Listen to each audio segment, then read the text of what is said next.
Entah kenapa saya agak skeptis malah sama orang-orang yang kesurupan. Setan gitu yang ditunjukin langsung wujudnya gitu. Kadang suka pernah ketemu ngelihat dia badannya hitam kayak abis kebakaran gitu. Terus saya pastiin ini beneran anak kecil atau siapa? Center kan, pas di center.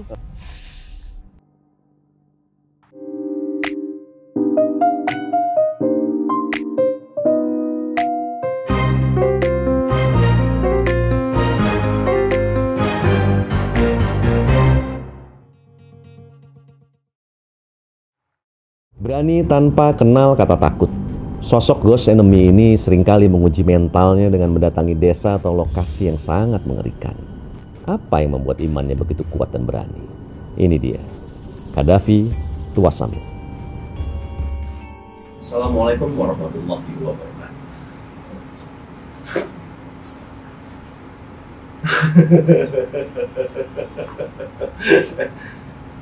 Bucin kan biasanya ya sama bucin sama makhluk halus gitu kan, gimana ya? Ya orang biasa juga kebanyakan menghindari tempat-tempat yang dibilang angker atau tempat-tempat yang scary gitu ya. Cuma kok Mas Davi ini malah nyari, malah datengin, emang bener-bener bucin sama makhluk halus. Tapi pendidikan agamanya gimana, Mas? Pendidikan agama sih, alhamdulillah ya, orang tua memang dari kecil juga udah masukin ke sekolah agama, gitu kan. Kalau dulu kan SD itu di Bogor ya, saya kan di Bogor dari lahir. Masuk ke SD Al Irsyad yang memang pendidikan agamanya kuat dari SD, kayak gitu. Baru SMP baru mulai masuk negeri. Gitu. Berarti sih emang ngerti kalau emang itu ada, mereka semua itu memang ada. Gitu. Memang ada dalam ajaran agama jin juga. Dan manusia itu. Kecuali untuk beribadah kepada Gue. Ini pernah kesurupan nggak sih ketika lagi ngonten? Alhamdulillah nggak pernah. Entah kenapa saya agak skeptis malah. Maksudnya skeptis nih? Agak kurang percaya sama orang-orang yang kesurupan. Terutama yang di TV kadang ya gitu. Di TV atau di sosial media. Intinya yang memang dijadikan konten gitu. Agak kurang percaya dulu, makanya ingin membuktikan bener nggak kalau kita masuk ke tempat angker bisa kesurupan. Dan alhamdulillah sampai sekarang nggak pernah. Jadi sampai sekarang rasa skeptis itu masih ada gitu. Tapi ada kan pernah dengar kan berita yang anak SD itu yang sampai sekitar 40 orang kesurupan semua. Iya gitu. Betul, memang pernah. Maksudnya memang percaya kesurupan itu ada, tapi tidak untuk jadi konten. Kalau sudah jadi konten, berarti memang entertain gitu. Pernah berharap yang kesurupan? Berharap enggak lah pasti. Enggak. Tapi kalaupun suatu saat kesurupan, ya monggo, nggak apa-apa. Kebetulan lagi konten kan. Jadi konten. Oke. Takut menurut Mas Davi apa sih? Takut itu lebih ke perasaan khawatir akan terjadi hal-hal yang tidak diinginkan gitu kan. Biasanya kalau dulu saya ke Sumatera, di Jambi ekspor takutnya sama harimau. Masuk hutan itu takut sama harimau. Tapi tidak sama makhluk halusnya. Iya, karena kan kalau kita ke hutan ini kan cuman kan Mas Davi ini kan suka masuk-masuknya ke tempat-tempat keramat, tempat-tempat yang dianggap orang itu banyak ya kayak apa ya, rumah desa yang sudah ditinggalkan, rumah sakit yang sudah terbengkalai. Panti jompo, bahkan legenda di desa itu atau emas datang pernah keturunyan segala macam. Iya pernah. Itu emang nggak ada takutnya atau gimana? Sebenarnya takut ada, Mas. Kayak kalau seandainya suatu saat ditampakin depan muka nih makhluk halus gitu ya, jin atau apapun, takut pasti ada. Tapi setidaknya tujuan kita kan bikin konten nih. Yang penting makhluk halusnya masuk dulu ke kamera. Setelah itu lari nggak masalah. Gitu kan. Yang penting jadi konten. Karena tujuannya kita memang cari konten. Gitu. Kalaupun setelah itu takut nggak kuat lari, ya udah lari aja. Udah pernah ketemu langsung belum sama setan gitu yang ditunjukin langsung wujudnya gitu? Selama konten belum. Belum? Kecuali hal-hal yang kayak nggak sengaja. Dulu waktu zaman masih SMA, kuliah, kayak pulang tengah malam dari rumah temen, kadang suka pernah ketemu ngelihat pocong lah, ngelihat apa gitu. Tapi pernah ngelihat? Emang pernah ngelihat? Pernah. Tapi bukan saat lagi ngonten. Malah saya pernah ngonten di ini. Ada mall terbengkalai di Tangerang, Serpong. Udah selesai ngonten sampai lantai 4. Udah kelar ngonten, kamera udah mati, mau turun nih dari lantai 4 Itu ke gedung bawah. kosong berarti ya? Iya, mall kosong. 4 lantai. 4 lantai. Setelah udah Gelap kelar ngonten, pasti ya? gelap. Lampunya nggak banyak pasti. Oh iya, emang nggak ada lampu sama sekali, kan cuma modal senter kita. Oke. Modalnya senter bawa lighting, memang dari rumah tuh bawa lighting. Naik sampai lantai 4. Naik sampai lantai 4. Pas udah selesai ngonten, turun di lantai 3 ngelihat anak kecil. Ngeliat anak kecil, dia badannya hitam kayak abis kebakaran gitu, kayak gosong. Ngelihat, terus saya pastiin ini beneran anak kecil atau siapa? Center kan, pas di center, dia lari ngejar, kabur lah saya. Sayangnya selesai ngonten, jadi memang nggak kamera mati posisinya. Kadang-kadang hal kayak begitu. Ngejar gimana tuh? Ngejar, bener-bener ngejar. Langsung saya lari tuh turun lewat eskalator. Kencang larinya dia? Kenceng, malah pas anginnya tuh berasa banget. Dari belakang tuh kayak ada hembusan angin. Tapi pas nengok belakang udah nggak ada. Itu lantai 3 tuh ya? Lantai 3. Lari terus sampai ke bawah? Lari terus sampai Dia ke bawah. ngejar terus? Enggak, cuma di lantai 3 doang. Oh, daerahnya dia mungkin ya. Mungkin bisa jadi. Teritorial ya. Jadi paling nakutin di mana, Mas? Selama ngonten? Paling nakutin di Bogor ada Panti Jompo. Oke. Di situ memang makhluk halusnya kayak ngasih interaksi gitu. Maksudnya ini Panti Jomponya masih Oh, sudah terbengkalai. Bekas Panti Jompo. Bekas ya, bangunan bekas Panti Jompo. Udah bangunan Belanda gitu atau bukan juga sih. Kayaknya memang dibangun tahun 80-an lah. Belum sampai era kolonial belum. Nah, cuma itu kan memang di belakang Panti Jompo itu ada Sungai Cisadane. Sejarahnya katanya dulu waktu zaman penjajahan itu mayat-mayat pribumi dibuang di sungai situ, di belakang Panti Jompo itu gitu. Jadi memang terkenal angker bahkan ketika masih aktifnya gitu. Interaksinya maksudnya berinteraksi? Interaksinya jadi di situ ada kursi roda. Nggak tahu ya kursi roda punya siapa gitu ya. Mungkin emang inventaris ya di situ ya. Iya, kursi roda itu gerak ngejar.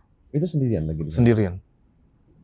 Ini buat pada tahu aja ya, maksudnya Mas Davi itu ke tempat-tempat seremnya itu sendirian ya, nggak pernah ada tim. Jadi emang sendirian. Hanya dengan handphone, dan senter. Kebetulan emang nggak punya modal sih buat BRT. Kalau ada yang mau modalin boleh. Nah terus kursi goyang? Kabur lah. Kabur. Yang penting kan masuk di kamera dulu. Jadi emang diem sepersekian detik. Yang penting kamera nangkep pergerakan itu, habis itu kabur deh. Dan di tempat lain juga pernah juga. Oh iya pernah di ini. Itu nggak kapok ya Mas? Enggak sih. Karena yakin dalam hati. Bukan pas lagi ngeliat itu goyang dan itu kan takutnya kan ya banyak lah orang pernah di posisi itu gitu ya. Yang abis itu kan kapok lagi. Oh ngapain gue ke situ ke tempat-tempat gitu. Ini nggak tobat sambal berarti ya? Enggak. Tobat sambal maksudnya pengen lagi abis itu. Iya. Emang seneng nyari adrenalin berarti ya. Pertama itu, kedua realistis juga emang ngasilin cuan kan Mas. Iya itu oke. Cuman kan iya, bucin makhluk halus ya, mau ngomong apa ya. Tempat-tempat apa aja sih yang pernah dikunjungin? Yang paling yang sebenarnya nggak kepikiran kita mau ke sana ya? Apa ya? Gunung Salak pernah. Yang kata orang angker banget tuh Gunung Salak. Iya. Banyak disesatin orang di sana tuh. Kalau beritanya ya.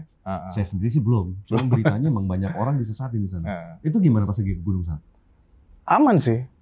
Cuma waktu ngecamp ya namanya malam gunung itu kan banyak suara-suara misterius ya. Mungkin hewan sih. Cuma suaranya tuh yang nggak pernah kita denger.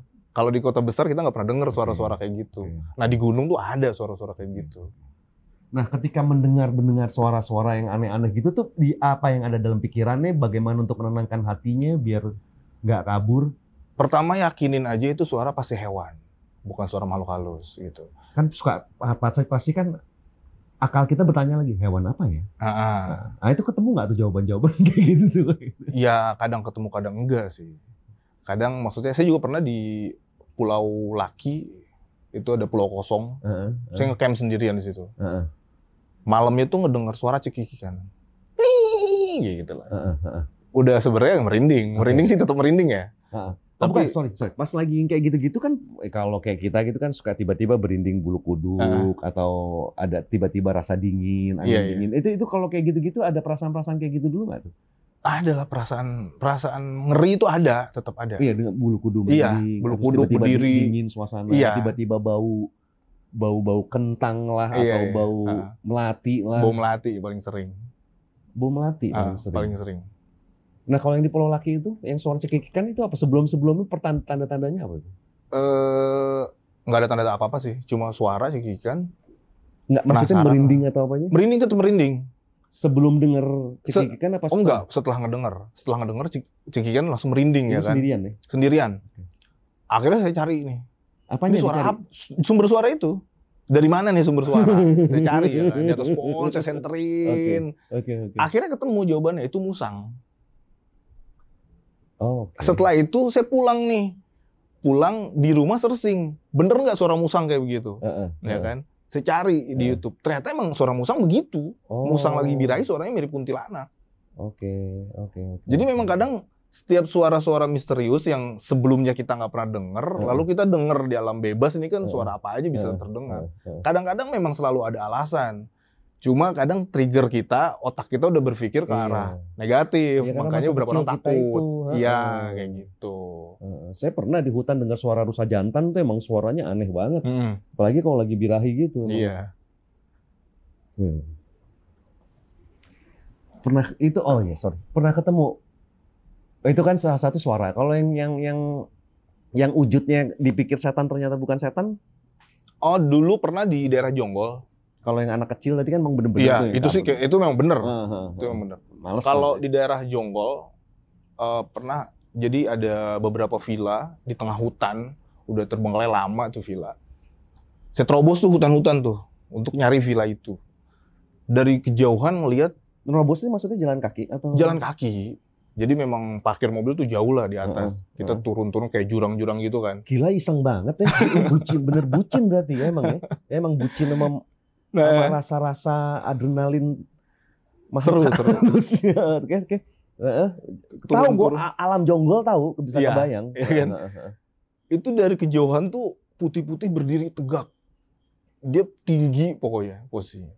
Dalam hati tuh udah pikir, wah ini pocong nih. Terus ditegesin malam jam 1 malam.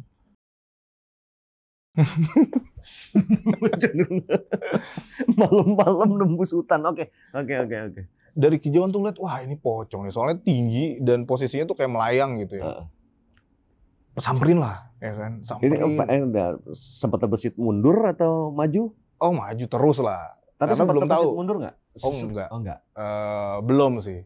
Biasanya nih kalau explore itu ketika tubuh lagi fit, itu maju terus. Tapi ketika tubuh lagi ngerasa kurang sehat, ngaruh tuh ke mental. Jadi kayak, wah ngeri nih, udah mundur lah. Kadang ngaruh sama mental. Tapi kalau lagi tubuh lagi fit, itu mau apapun maju terus. Selama memang nggak ini ya, maksudnya memang selama saya tahu itu nggak berbahaya. Tapi kalau kayak binatang buas kan udah pasti berbahaya. Mundur lah, harus mundur. Iya. Rampok ya pasti berbahaya. Tapi kalau makhluk halus ini kan nggak mungkin sampai ngebunuh manusia juga. Gitu kan. Paling banter ya cuma muncul bentar, malu-malu hilang lagi dia gitu. Iya. Nah, jadi pas ketemu pocong itu saya samperin, tegesin, ternyata bukan pocong. Apa? Daun pisang. Daun pisang emang tegak dia. Belakang daun pisang itu kan agak putih tuh, agak kayak jamur gitu ya. Jadi memang dari kejauhan kayak pocong. Gitu. Kalau konten yang viewersnya paling banyak tuh pas lagi di mana? Viewers paling banyak di Desa Mati, Majalengka, Desa Mati. Majalengka emang banyak sih Desa Mati. Karena faktor bencana alam biasanya. Oke. Kenapa bisa rame penontonnya? Kayaknya sih ngaruh sama ini ya. Waktu itu tuh banyak TV ke situ. Awal mulanya tuh gara-gara saya datang konten, terus bikin narasi bahwa ini Desa Mati, bla bla bla bla. Ternyata dari penonton itu banyak yang kayak berkomentar, ngegiring nih bahwa ini desanya nih, kepala desanya tidak peduli sama warganya. Awalnya itu. Jadi si kepala desa kayak dia klarifikasi. Itu sih sebenarnya yang bikin rame. Banyak wartawan datang untuk klarifikasi dari kepala desa. Sebenarnya itu sih yang bikin rame. Tapi desanya itu sendiri emang angker? Enggak, kalau disebut angker sih enggak juga sih. Enggak ketemu apa-apa? Enggak ketemu apa-apa. Enggak ada makhluk halus apa-apa. Cuma kan 400 rumah terbengkalai kan males juga. Iya kan? Kosong. Serem juga kalau masuk ke dalam. Nggak ada penerangan. Nggak ada penerangan. Kok kepikiran sih, Mas? Apa tuh? Kepikiran bikin konten kayak gini? Ya tadilah yang seperti saya bilang di awal, memang dari kecil hobi sama hal-hal yang berbau horor. Satu. Kedua, memang waktu itu tuh kayak mulai terjun ke dunia konten kreator. Jadi lagi mikirin nih, pasar yang bagus untuk orang Indonesia ini apa, konten apa. Dan kayaknya memang orang Indonesia sukanya horor gitu dari dulu ya kan. Makanya saya bikinlah konten seperti itu. Suka ditakut-takutin. Iya bener. Kalau nggak horor malah penonton males nonton deh. Konten horor harus bikin takut gitu. Penonton bioskop terbanyak aja ya horor kalau di Indonesia. Iya. Saya dengar juga kemarin sempat ke tempat yang kejadiannya Vina itu ya. Oh, sempat. Cuma ke TKP sama ke makamnya. Makam Vina. Itu juga cuma intinya apa ya? Sebenarnya sih menurut saya juga nggak horor amat sih. TKP-nya kan kebun ya, belakang rumah. Nggak ada serem-serem ya. Dan kuburan, semua yang kuburan sama. Sih manusia yang melakukan itu. Iya. Yang serem-serem sih. Sebenarnya kalau disebut angker sih nggak ada serem-serem ya. Cuma ngikutin pasar aja lah. Penonton kebetulan lagi rame gitu kan. Banyak banget followers yang minta untuk datang ekspor ke sana, ya udah ikutin aja. Berarti sistemnya mau obat nyamuk begitu, atau emang pengen kesini itu butuh persiapan nggak sih biasanya, Mas? Ketika mau misalnya, yang di sana nih, itu semua butuh persiapan fisik atau segala macam ketika mau masuk ke tempat-tempat seperti kayak gitu. Fisik sih sebenarnya harus ya. Cuma memang ada kalanya di mana lagi kurang fit, tapi memang jadwalnya harus ngonten, ya tetap ngonten. Cuma akhirnya memang berpengaruh ketika ngontennya. Mungkin ngeblank, kadang juga bisa. Kadang-kadang ngeblank, bingung mau ngomong apa gitu ya kadang-kadang. Atau kadang-kadang mental, ketika tempatnya serem banget, jadi agak gentar untuk maju terus gitu.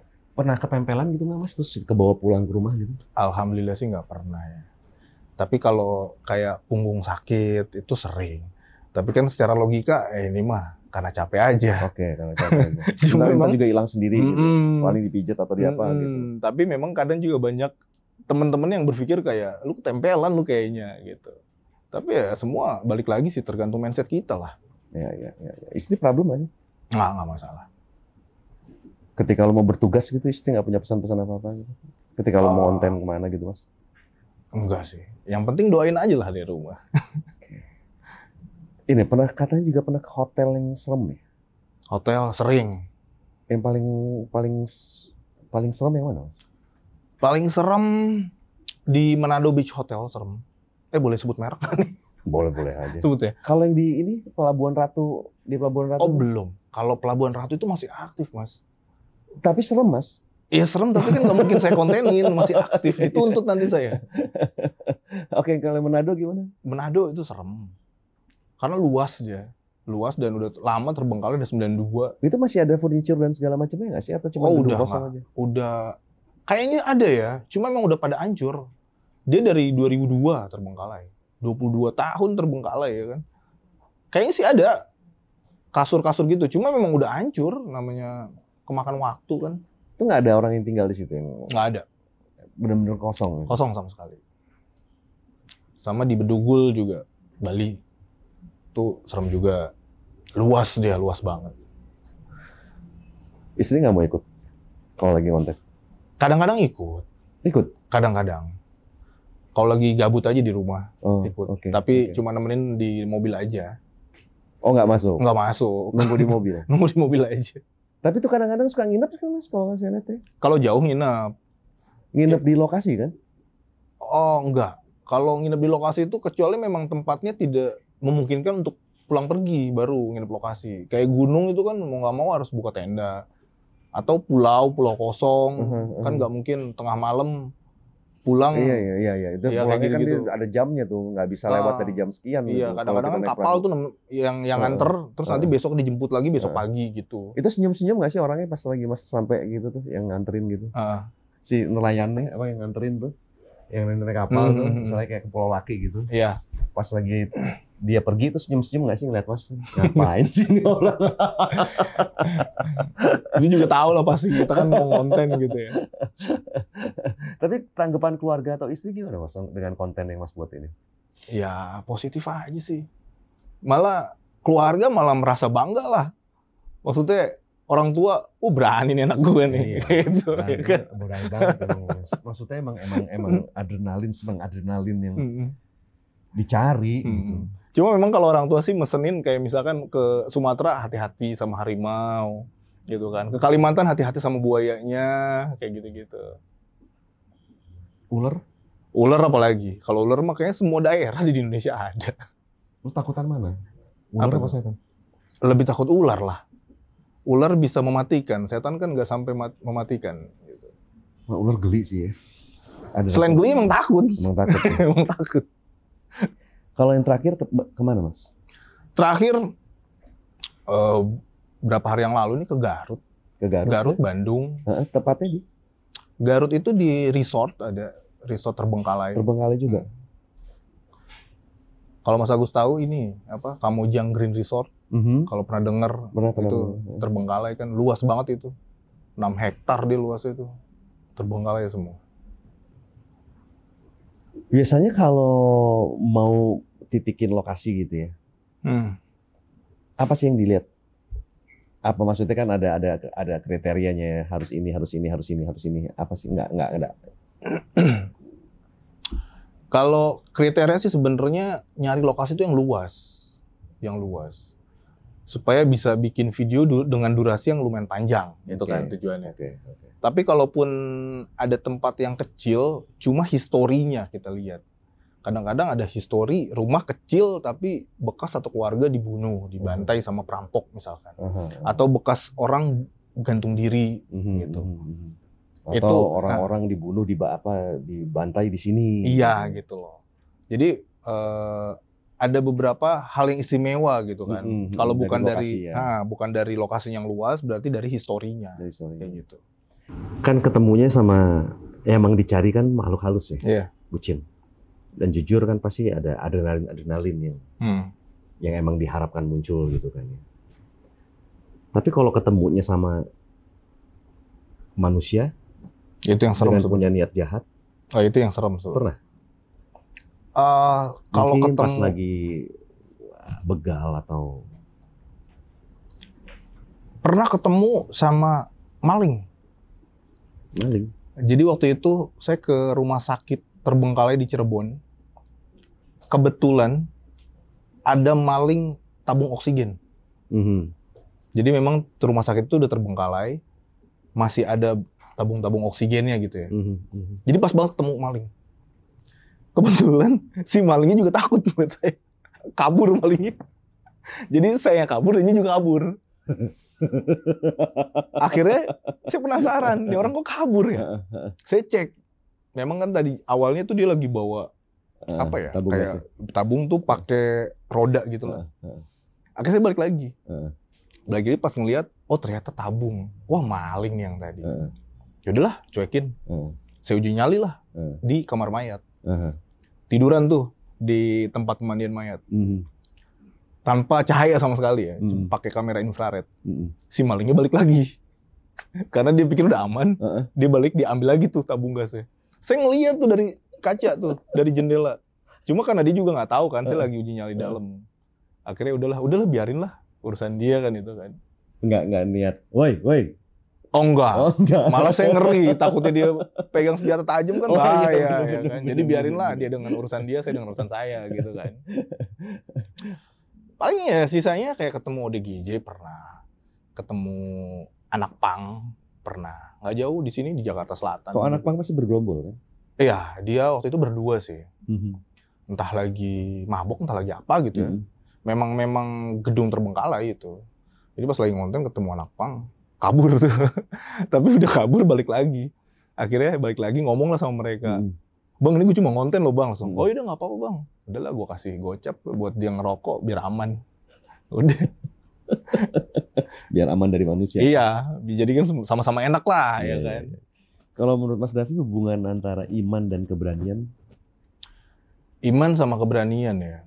Sebenarnya kalau iman itu lebih ke keyakinan kita, gitu ya. Keyakinan kita atas ajaran agama yang kita anut, gitu kan. Nah kebetulan menurut saya makhluk halus ini bukan makhluk yang harus ditakuti harusnya. Jadi ketika orang punya rasa berani terhadap makhluk halus, ya karena dia ngikutin iman dia sebenarnya.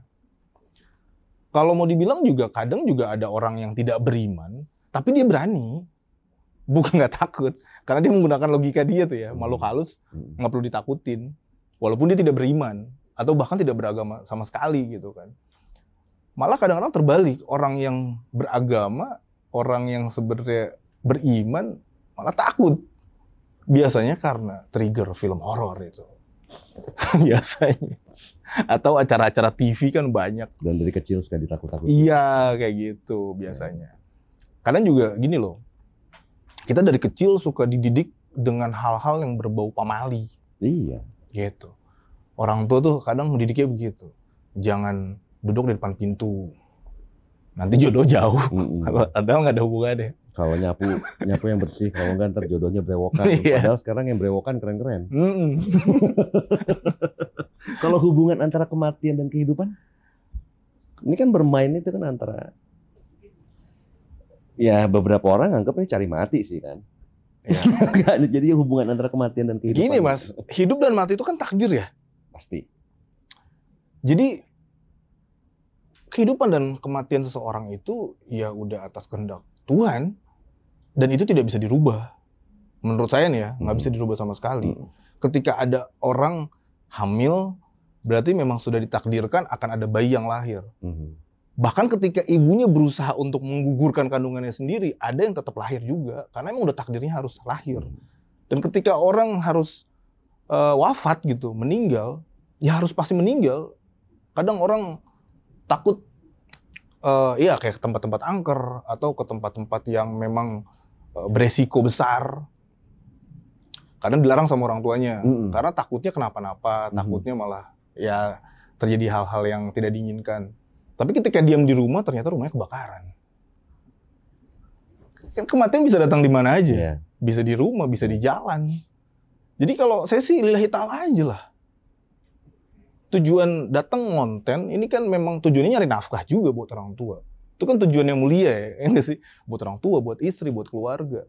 Ketika suatu saat ternyata memang ditakdirkan nyawa saya terhenti di situ ketika lagi ngonten gitu ya.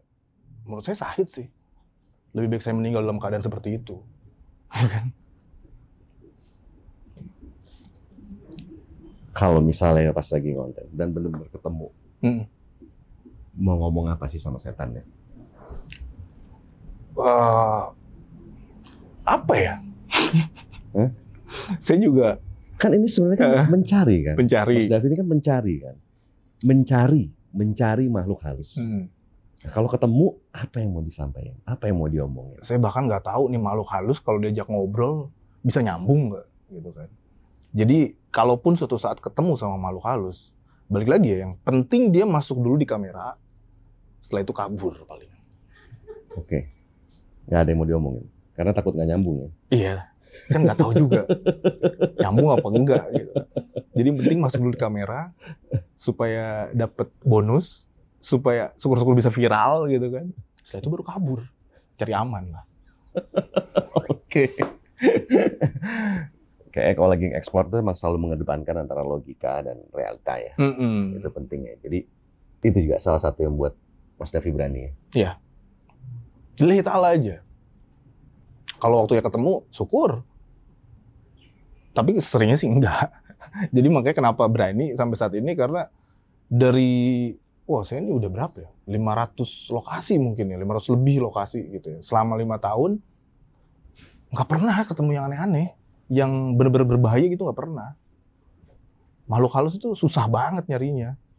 Dan kalaupun ketemu, ya bagus lah. biar supaya videonya bisa viral gitu. Gitu tujuannya. Jadi nggak ada yang mau disampaikan nih? Enggak sih. Karena emang jauh loh. Nyarinya tuh udah kemana-mana. Udah 500 tempat loh. Iya.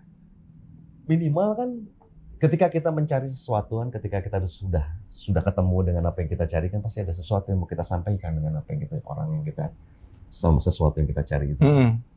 Entah ngobrol sama diri kita sendiri atau ngobrol sama mungkin di sekarang ini makhluk halusnya. Gitu. Tapi saya juga nggak yakin sih kalau ketemu makhluk halus bisa diajak ngobrol tuh makhluk halus. Nggak yakin. Nggak yakin bisa berdiri di tempat atau kabur? Nggak yakin sih makhluk halusnya bisa diajak ngobrol. Gitu. Kalaupun saya beranikan diri nih, emang kondisi lagi prima gitu ya. Ketemu Gandruwo, ajak ngobrol. Belum tentu si Gandruwo itu bisa nanggepin.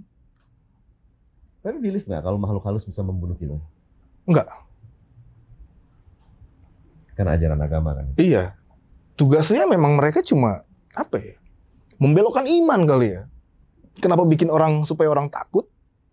Supaya orang agak belok dari imannya. Gitu kan. Cari temen dia buat di neraka nanti kelak. Ada ritual khusus nggak sih sebelum masuk ke sebuah daerah-daerah tertentu kan biasanya kan kayak misalnya kayak kita misalnya ke Laut Selatan gitu, ya ke pantainya nggak boleh pakai baju hijau atau yang kayak gitu-gitu. Mungkin di tempat-tempat tertentu iya, terutama Bali. Di Bali itu biasanya apa istilahnya pecalang ya di sana tuh. Iya pecalang. Selalu kita kan izinin sama pecalang ya. Pasti si pecalang itu nyuruh kita untuk nyiapin dupa, biasanya dupa sama canang gitu loh, Banten kayak gitulah. Setelah itu baru diizinin kita untuk explore gitu. Ya kita sih ikutin aja. Kalau di tempat-tempat lain sih enggak sih aman. Sampai kapan rencananya? Berkonten seperti ini. Pertama mungkin sampai udah nggak kuat lagi ya, fisik udah nggak kuat lagi satu. Kedua mungkin udah bosen gitu. Selama masih fisik masih kuat, masih enjoy menjalani semua jalan. Sebenarnya kan ada yang dicari sama kamu. Sebenarnya kan ada yang dicari sama kamu. Cuman kan sampai sekarang belum ketemu. Sebenarnya gini Mas, sebenarnya kalau mau dibilang saya cari hantu tuh nggak juga sih. Yang saya datang ini adalah tempat-tempat terbengkalai atau tempat-tempat bersejarah. Iya bersejarah dengan gitu. Sejarah-sejarah yang horor. Kan? Saya pernah waktu di Kalimantan tuh ke museum pembantaian sanga-sanga di Kalimantan Timur. Sebenarnya tempatnya nggak terbengkalai juga, cuma memang itu kan serem sejarahnya, gitu loh. Dulu warga pribumi di situ dibantai sama tentara Jepang di museum itu. Saya juga pernah ke ini loh, apa? Lubang Buaya, tengah malam. Terbengkalai nggak terbengkalai juga sih, tapi kan sejarahnya kuat di situ. Jadi memang sebenarnya yang dicari ya itu. Masalah ketemu hantu atau nggak ketemu hantu sih bodo amat lah. Oke. Paham. Kalau udah 40 tahun? Udah 40 tahun nggak? Jujur, kalau ini kan namanya di atas 40 itu kan untuk orang-orang yang sudah tahu apa yang harus dia lakukan. Kebanyakan dari kita, ketika lu sudah 40 tahun, lu sudah harus jadi sesuatu. Kalau Mas ini kan sudah tahu apa yang harus dilakukan. Tapi ketika nanti di umur 40, apa yang Mas akan lakukan? Kebetulan karena memang orang tua masih ada, lengkap dua-duanya. Sebisa mungkin berbaktilah sama orang tua. Sampai memang orang tua udah tiada gitu. Selama masih ada ya itu aja. Itu sih yang paling keren. Iya. Dan apa yang saya lakukan saat ini adalah bentuk bakti aku sama orang tua gitu. Nggak pedulilah mau usia berapapun. Ya. Jangan sampai nyesel nanti ketika orang tua sudah nggak ada. Dalam waktu dekat ini lokasinya kemana Mas rencananya? Rencana mau ke Sorong, Papua. Papua apa tuh? Papua Barat Daya. Banyak di sana. Banyak. Harusnya banyak. Ini mau ke hutan-hutannya, mau ke yang historicalnya atau yang mau? Jadi udah kontekan sama teman di sana. Di sana itu ada hutan bekas apa sih? Zaman Jepang. Terus ada tengkorak-tengkorak tentara Jepang yang berserakan di sana ada. Terus ada bangunan-bangunan pemerintahan juga yang udah terbengkalai. Gua-gua Raja Ampat itu. Ada gua-gua yang memang disakralkan. Ya, tempat-tempat itulah paling. Repot nggak sih ngurus izin-izinnya kalau kayak gitu, Mas? Kalau masuk ke tempat-tempat kayak begitu? Repotnya sih biasanya kalau daerah-daerah ya, itu perizinannya kadang-kadang kita harus sampai ke kepala desa lah, kayak gitu-gitu. Untuk bisa konten? Oh, nggak bisa main masuk-masuk aja gitu, nggak bisa ya? Sebenarnya bisa, tapi ya beresiko. Resikonya kalau warga setempat nggak tahu kan, tengah malam ngeliat center takutnya dianggap, apalagi pas dilihat cek KTP orang jauh nih gitu kan. Jadi ya sebisa mungkin urus izin lah biar aman sama warga sekitar gitu. Oke. Mas, terima kasih sekali loh Mas sudah. Sama-sama. Oke, bucin makhluk halus. Keren. Tapi yang terpenting itu satu, tetap urus orang tua. Karena itu yang laki-laki bisa lakukan. Selama masih kuat. Thank you, Mas. Yuk. Keren asli. Jarum jam masih berdenting. Aku terdiam. Tak sanggup bergeming. Berdiri atau kembali terbaring, bagaikan kayu yang sudah kering. Tik, tik, tik. Jarum jam masih berdenting. Aku masih terdiam berbaring, meratapi nasib yang demikian menggiring. Menggiringku ke pusatnya hingga kepala ini pusing. Jarum jam masih berdenting. Aku memberanikan diri untuk berontak. Aku tak mau lagi berbaring karena aku makhluk yang berontak. Rani Tanimru.